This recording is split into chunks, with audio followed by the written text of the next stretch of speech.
Hello everyone and welcome back to Let's Play Crysis 1 Remastered. So, off we go with our first mission. We spotted KPA patrols down on the beach. Use your binocs to tag them before you run in blind. I see a large transmitting array.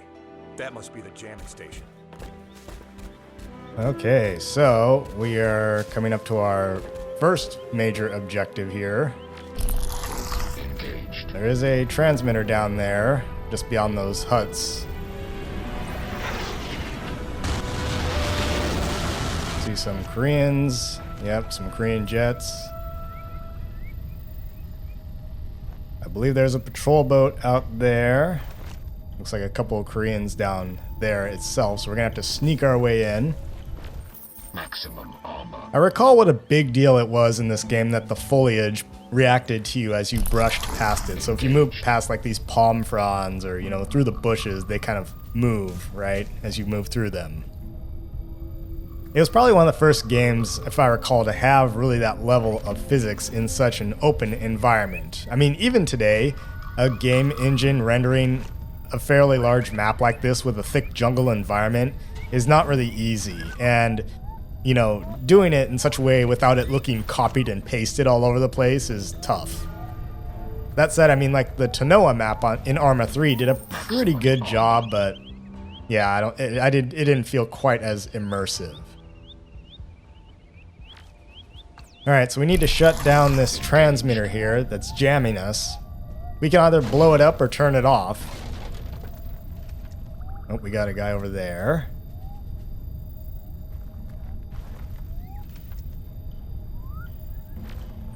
Maximum armor. There we go. We tranked him. Engaged.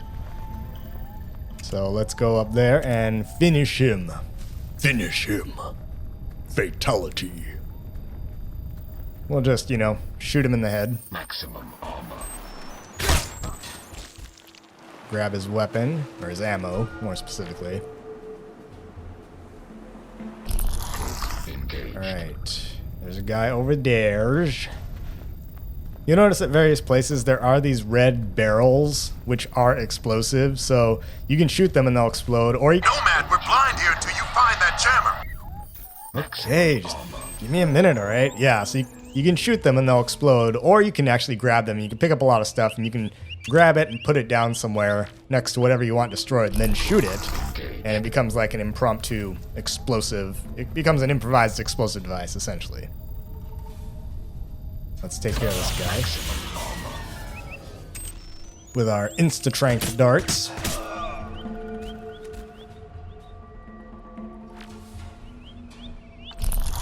Engaged. Ooh, there's a fella over there. He gets a trank dart too, and I missed. Uh-oh. Engaged. Did somebody see us? Oh, that guy. Maximum armor. Dang it. And he shot off a flare. So occasionally, if you are spotted early on, enemies will put up a flare, and that calls in reinforcements. But that usually amounts to just, you know, an LTV with a few guys in it. Good job. Tac system back online. Proceed to the LZ. Okay, and apparently, Maximum. even though he put up a flare, looks like no reinforcements are coming. But yeah, that's what usually happens. If they put up a flare, then you've been spotted and it's going to call for reinforcements. Maximum. But it's usually, you know, a handful of guys. Engaged. Alright, so we're just going to finish off this feller. Maximum armor. Grab his ammo.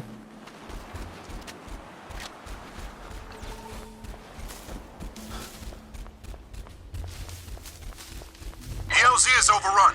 Psycho and I are moving to the signal location. Nomad, there's a checkpoint blocking the path up the valley, so deal with that first. Transmitting the coordinates now. Alright, our objective has been updated. So we need to break through this KPA checkpoint.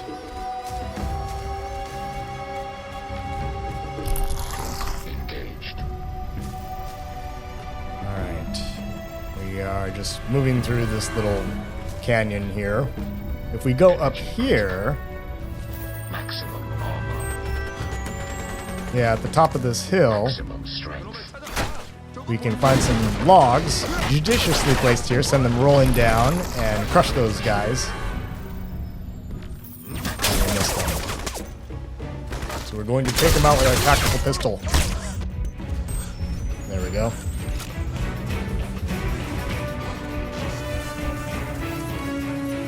Well, that didn't go as planned, but you gotta, you know, improvise, adapt, overcome, as they say in the Marines.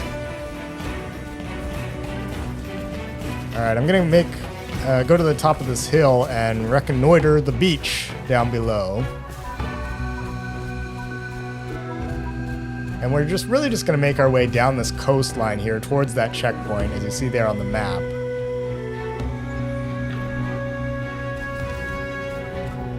As I mentioned, the game is essentially leading you down a specific path because there are unscalable cliffs that force you basically down this beach and down the road. Maximum armor. We're missing. This red dot sight is not the best for pinpoint accuracy.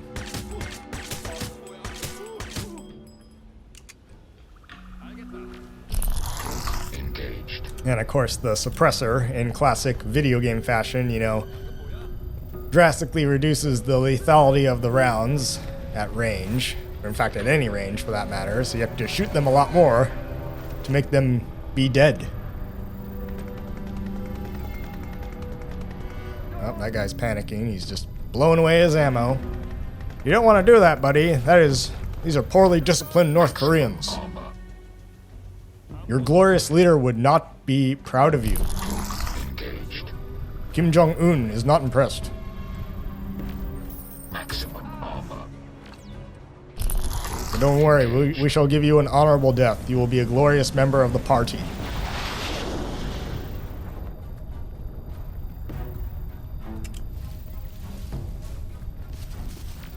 Maximum. You'll hear various jets flying around the place. I believe those are North Korean aircraft, because we are technically the only U.S. military presence on the island at this time. Maximum armor. Yeah, remember, I mean, we are here to rescue some archaeologists, right? Maximum armor. Engaged.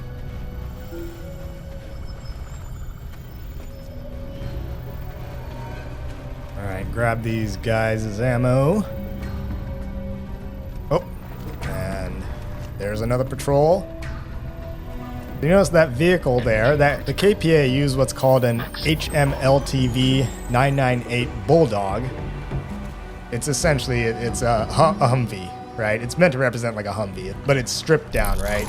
Engaged. It does mount a She-10 machine gun, kind of a general purpose machine gun on the top. It is a little bit resilient to gunfire, but don't count on like rampaging your way around a mission with it. I mean, even the glass is not armored, so bullets will just go right through it. You'll quickly get ventilated if you try and use it like an armored vehicle or whatever. Critical. Maximum armor.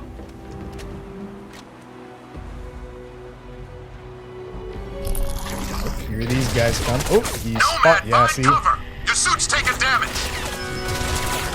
No need to tell me twice, Major. I feel them impacting my face. Those bullets. Let's do a sneaky sneak mission and sneakily sneak around these rocks and kill them. I learned this in the Special Forces. You know, I'm a Delta Force super tactical operator. You know, I have my Super Saiyan run, and I use my real tactical training and weapons and all that. Maximum strength. Let's grab this guy. Kill him by throwing him against a rock. Listen up. We've tracked the distress signal to a valley 3 clicks due east. Psycho and I are inbound. Get to the rendezvous, but be advised. Enemy forces are dug in deep. Copy, Prophet. All right, they're dug in deep, huh? Son of a bitch is dug in like an Alabama tick. Oh, we are taking fire from peanut butter. Yep.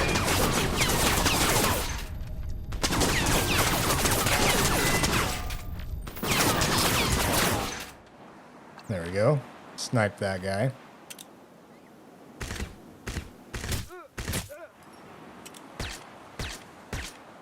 Well, we tranked him anyway. Now we gotta kill him.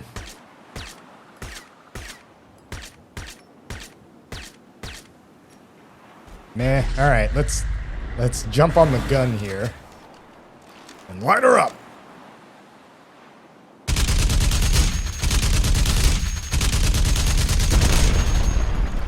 Boom, got it.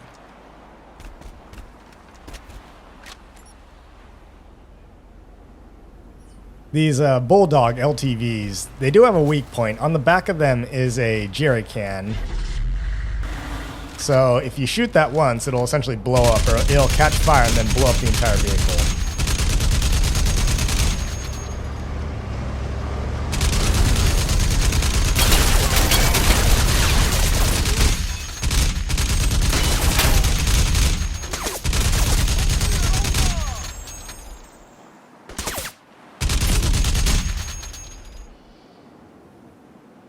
You know, or you can just, you know, use a machine gun, pour fire onto it.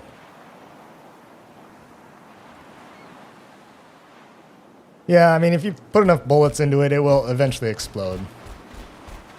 But there's a jerry can on the back of it. It's like this olive green color, and you can shoot that with just a pistol or a rifle round, and it'll explode. There are other vehicles, like civilian pickup trucks in various colors on the island, but they are literally the weakest vessels in the game. 설명이 되는구만 그거. 아니 도대체 저 산에 있는 게 뭐가 그렇게 중요하다는 거야? 아, 지금은 나도 모르겠다. 경장 불행하면 우리 조국의 미래가 달려 있대나? And we got a couple of soldiers up ahead, or about 3 of them.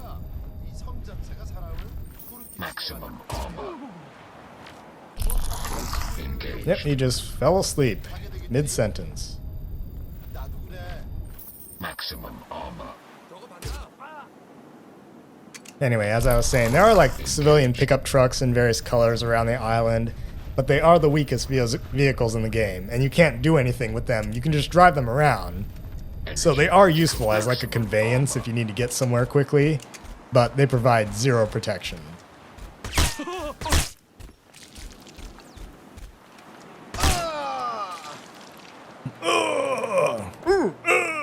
Yep. Yeah, see, there's a black pickup truck right there.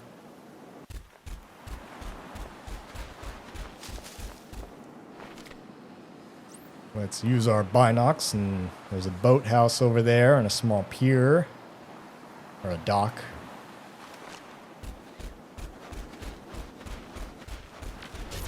The patrol boats that are going around the water are basically ribs, right? Rigid-hulled inflatable boats. They can carry up to like 6 passengers, but you only ever see them with a coxswain and a bow gunner.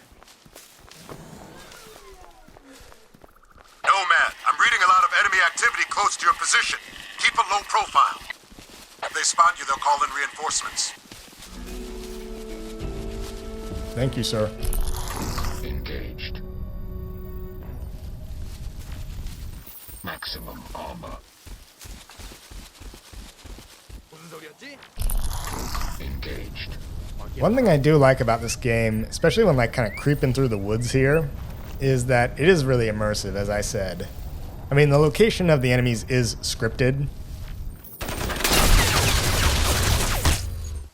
Oop, they spotted me. But they are on a patrolling loop, so getting into a firefight in the jungle can be pretty intense. Some have criticized this game as being rather slow in its pacing, but I think that's the result of everyone playing Call of Duty at the time. What's he honking at me for? Yeah. I think that's a result of everyone playing Call of Duty at the time in the 2000s, and they wanted the instant action, instant gratification, whereas this game, I think, is more about just tension. Engaged. I guess I could talk a little bit about the light machine guns that they mount on the boats and the LTVs. It's called the Shi-10, as I said. It's based on the Chinese Type 88, I believe, and it's used by both the Koreans and the US for whatever reason. Now, it's the most tactical weapon ever, okay? It fires 5.8 by 42 millimeter Chinese rounds. So for some reason, the United States has a logistics, some kind of supply agreement with the Chinese to get that ammunition. Thankfully, it does have unlimited ammo, so you just need to watch so it doesn't overheat, right? It's only limited by a heat gauge. So it heats up, it stops firing, you wait for it to cool down, then you can shoot again. Now, apart from the minigun, which we'll see later in the game, it's actually the only light machine gun that we encounter. Although it's only ever found in a mounted configuration, either on vehicles or in a fixed position. So you can't, like, strangely, the Koreans, all they have are, like, they have pistols, assault rifles, and shotguns. And, you know, occasionally maybe they'll carry a rocket launcher, but they have no, like, light machine gun, you know, no, like, squad automatic weapon, I should say. Yep, and there goes another flare. Although they do just fire their FY-71s on full auto, so I guess that sort of takes the role of the LMG or whatever, the squad automatic weapon or whatever. We all know that AKs are the most awesomest weapons ever. They like can fire forever, and you never need to clean them. And they're like self-cleaning, and they you know they work with like dirt and like when they're like melted together and all that. And they're the most tactical weapon. The AK is the bestest weapon ever. And, anyway. I read additional KPA headed your way. Yes, thank you. Maximum armor. 없어졌다. 놈을 찾아내라고. No, nobody's here. You don't hear anything. You don't see anything. Engaged. The only thing you'll feel is my breath on the back of your neck. Or that bullet just before it impacts your face. Maximum. There we go. There's that jerry can on the back that you can shoot and it'll explode. Looks like we woke up the neighbors there. Energy critical. Like, what's that noise?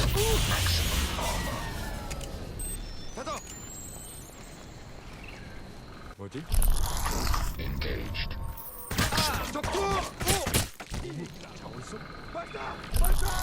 Engaged. Well, there's more guys around here. I guess I can talk a little bit about the enemies. You will notice some of them wearing a red beret.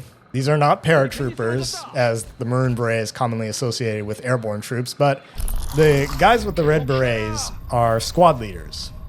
Now, the enemies have different AI scripts depending on their function. So if you take out the squad leader, the guy with the red beret, then in theory it diminishes the cohesiveness of the squad because supposedly the AI in this game uses squad tactics. Although that being said, I've found the difference to be pretty negligible. There are 4 basic AI variants, and they are the camper, the cover, the flanker, and the leader. And you'll notice that the enemy has different like kit, different, you know, loadouts for their uniform, like what kind of body armor they're wearing, if they're wearing a Kevlar helmet or not, or whatever, right? And others don't. So, and yes, the body armor that they're wearing does make them more resilient to bullets. So, you know, if they're wearing body armor, right, it does take more to kill them. So the campers generally wear the most armor, including helmets and shoulder pads. And they will try and generally defend a position. And they'll generally only move if they need to get into better cover. So hence why they're called campers. They're generally just supposed to stay there and lay down suppressing fire and shoot at you from a fixed position. Troopers with the cover AI will try and kind of move from cover to cover to cover and advance towards you while suppressing you. And the cover AI troopers are probably the most common enemy in the game. They wear generally either helmets or patrol caps, you know, just soft kind of, not baseball caps, you know, but patrol caps, right? And some of them will wear body armor. Others just have web gear on them. So if you notice guys without any body armor, then it's probably a camper. The third type is the flanker, and obviously they try to use their mobility to move around you on your flank. all of the flankers will wear boonie hats. So they can be either armored or unarmored. Nomad, JSOC indicates that the KPA have a command post on the Eastern Peninsula. I need you to infiltrate and check for intel on enemy emplacements. I'm uploading the coordinates now. Roger that. We're short on time, Nomad, so make use of your speed mode. Alright, so we have a secondary objective. We need to investigate the North Korean command post. Yes, we were headed for a rendezvous, but we'll detour and go to the command post. Anyway, so like I was saying, flankers can be either armored or unarmored, but if they are armored, they lack the shoulder pads that characterize campers. We ran into a KPA checkpoint up here. You're gonna need some firepower to get past it. Stock up on grenades if you can find them. And finally, there are leaders, which are a combination of the cover and camper AI, although more so the former. All the leaders wear the red beret, and they have slightly more health than the average soldier. There is technically another type of soldier, which are the snipers, and it's a special variant, and they man watchtowers, or they'll be perched on cliff edges or buildings, rooftops, those things like that, and they fire at you with precision rifles. If you get close to them, then they will generally draw a pistol. Alright, so we got those two guys down there. Maximum speed. Maximum speed. Alright, let's grab his ammo. Now, we'll head up here. Visually, there are three basic variants of the KPA soldiers. This is different from their AI routine, okay? Along with two sub-variants. So there's the camp variant, not to be confused with the camper AI routine. And the camper uniforms, they're all very kind of clean, camo, plain uniforms, right? I mean, the North Koreans all wear the same camo, but the campers, or the camp variant, is all clean. So there's nothing else to the uniform. Again, they can wear armor or not. And the campers are the guys like these who man, installations and, have set up shop. And they're the vast majority of the forces you'll encounter. And then there's the jungle variant, which is distinguished by foliage stuck inside their uniform webbing or their helmets or whatever. And you'll know because, they try to look like a bush, right? So basically there's camp and then there's jungle. But these have nothing to do with their AI. And the third variant is the elite variant, which have this very dark, almost black camouflage pattern. And these are KPA special forces. So each of these variants has a heavy and light sub-variant. The heavy means that they're wearing body armor, essentially. They have armor plates, vests, and stuff like that. Light means that they do not have body armor, or they have less armor. So maybe they're just wearing web gear, or maybe they're just wearing very, small amounts of armor. Now, these visual differences are purely aesthetic, and they have no bearing on their AI routine, as I've said.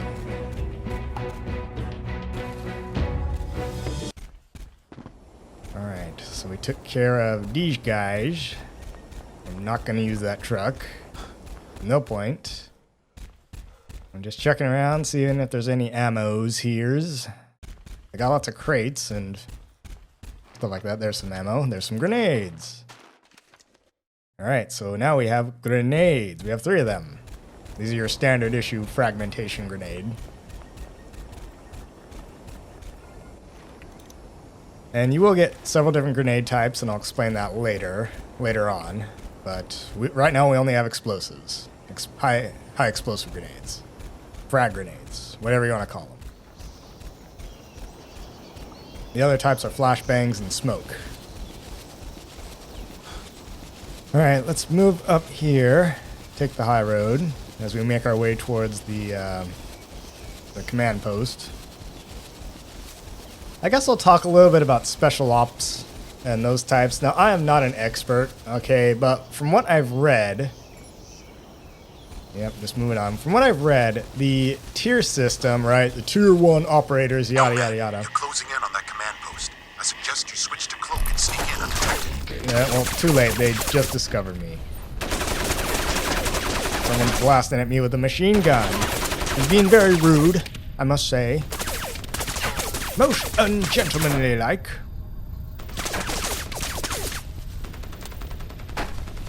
Well, good thing I have Predator mode on, or else he would just keep shooting, right? He'll chop down the jungle like they did in Predator. Maximum armor. Alright, let's take these guys out. Engaged. Anyway, as I was saying, the tier system, it's actually unofficial from my understanding. And what it is a funding system, and it basically determines who gets the most money. Or who gets money where, so to speak. Tier 1 units are also known as special mission units, and these are directly under the control of the Joint Special Operations Command, or JSOC, as you've heard Prophet, mention a couple of times. See if we can snipe this guy. There we go, got him.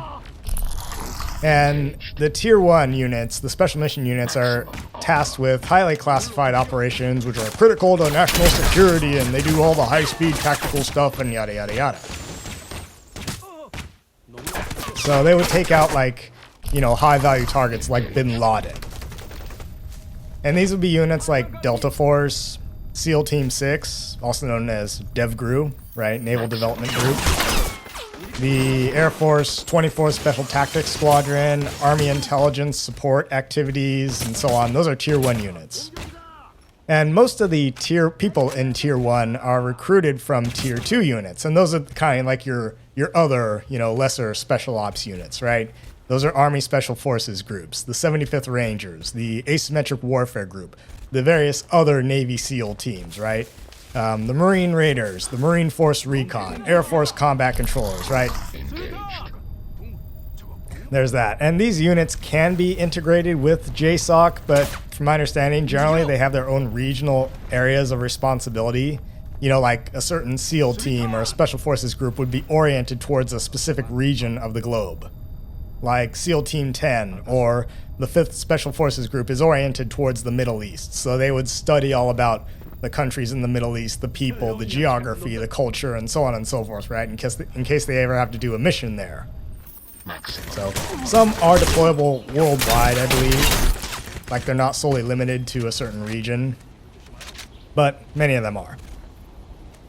And furthermore, a lot of what the Tier 2 Special Ops units do, like the Green Berets or the Navy SEALs, is they do reconnaissance. That is, they sneak in, they take a look-see, they gather information, take some pictures or whatever, and sneak back out.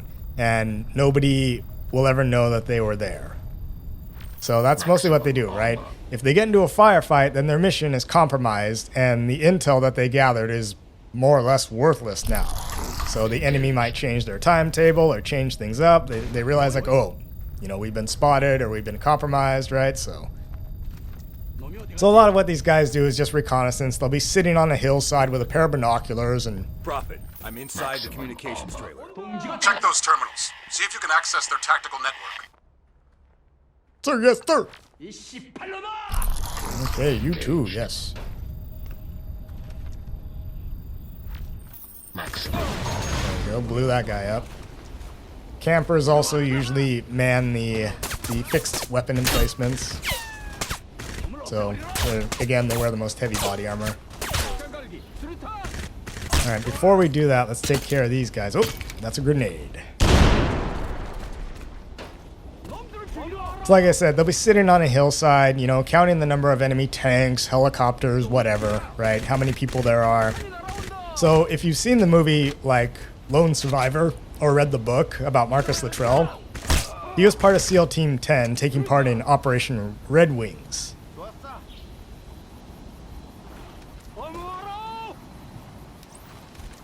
Their particular part in the operation, it was multifaceted. Their part was to go in and just recon and surveil the objective. They were to ID Ahmad Shah and his men so that another SEAL team, a direct action SEAL team, and some Marines could go in and capture or kill them. Right? They were never meant to get into a gunfight. But that's what happened. They got compromised and the whole operation literally got botched.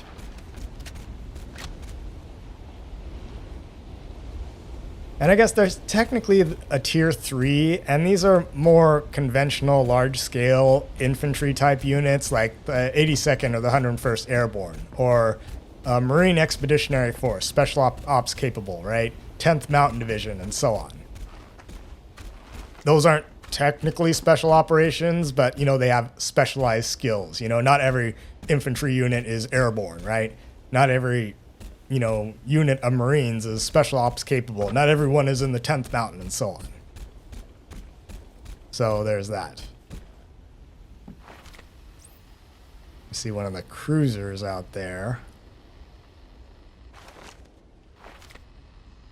They say the North Koreans certainly have a lot of cruisers. They can park that many just offshore and just blockade it.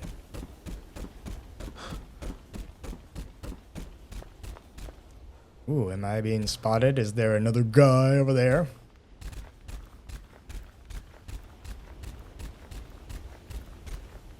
Alright, let's get in there and grab this intel. And those grenades. And that ammo. Got it. I'm in. Downloading now. Got the intel. Proceeding to rendezvous.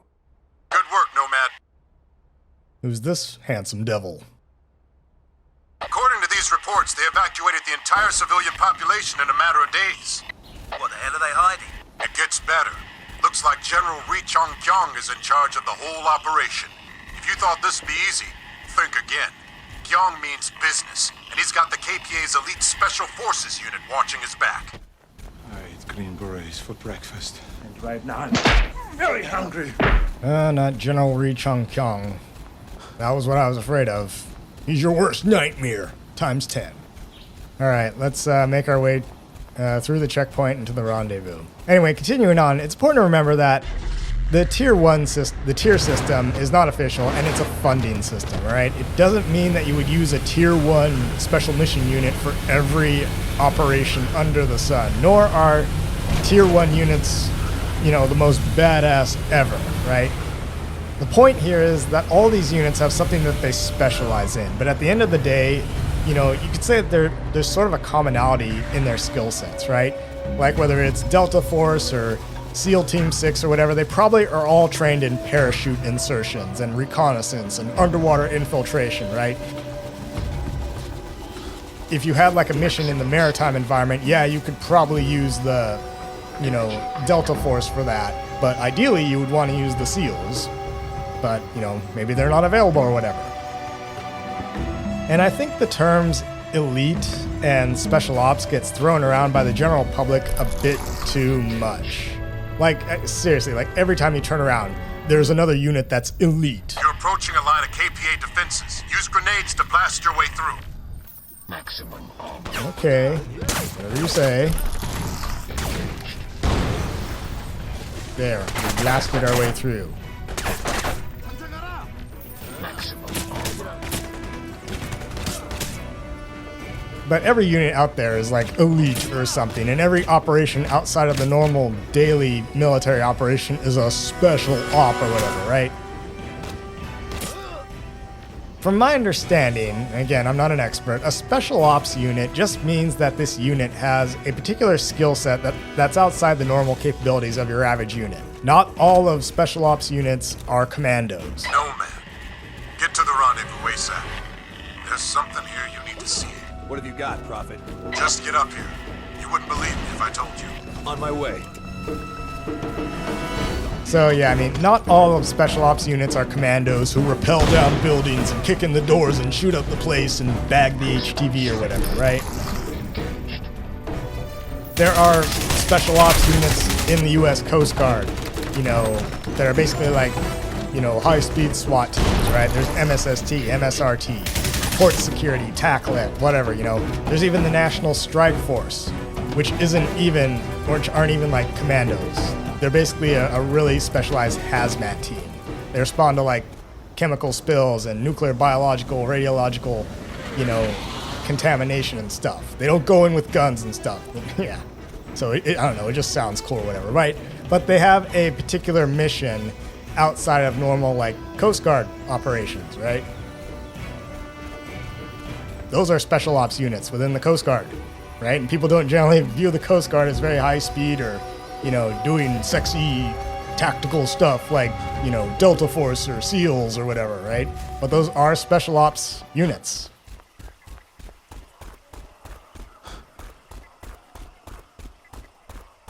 Yeah, man, what the public thinks, you know, about the sexy commando raids and all that, that's what makes the money, right? In video games and movies and TV and war memoirs, right? That's what the public thinks special ops do, commando type stuff, right?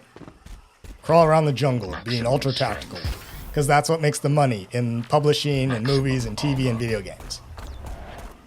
But the reality is that, you know, there are units out there, special ops units that don't do that type of stuff. And not everyone is super elite. They just have some specialized skill. Maximum armor. All right, we are approaching the rendezvous.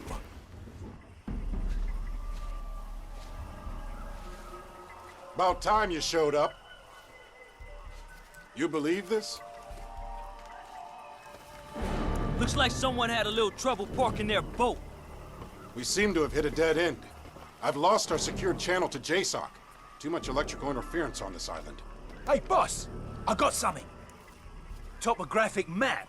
There's an area highlighted. This valley here must be where the excavation site is located. How can you be sure? I'm not, but it's all we've got to go on. We need to get moving. I'm not going anywhere until you give me some answers. I'm not buying that locate and evacuate bullshit anymore. Yeah. Since when do the North Koreans have themselves a motherfucking freeze rate? Damn straight! I feel like I jumped into a bloody comic book here. I've told you everything you need to know. That's bollocks and you know it. Aztec is dead and we ain't got the first idea what killed him. I saw him up close, boss. He was mutilated, ripped in two. I mean, what are we dealing with here? Cause it ain't just Korean. Jester's right. If this Rosenthal guy was a proper nut, we wouldn't be here. Cut the crap, Psycho. You've all been fully briefed. Our job is to find those people, and that's what we're going to do. We're moving out now, What the and fuck? that's in order. Something's here.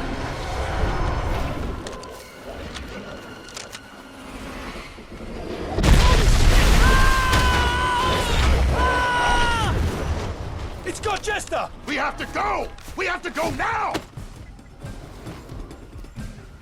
Okay, no one's going to mention the fact that this boat it? is like Where'd an it go? icicle This way! Come on! in the middle of the move! tropics.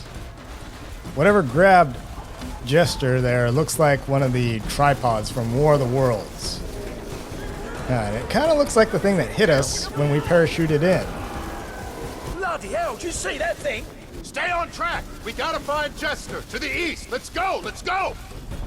Keep after him! Go! Go! Well, I suspect Prophet knows more than he's letting on.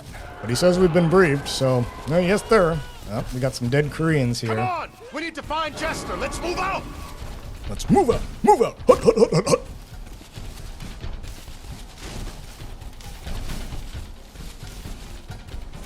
Well, I don't know where he went. I don't think we can keep up with that thing. But there's definitely something else on this island besides Koreans.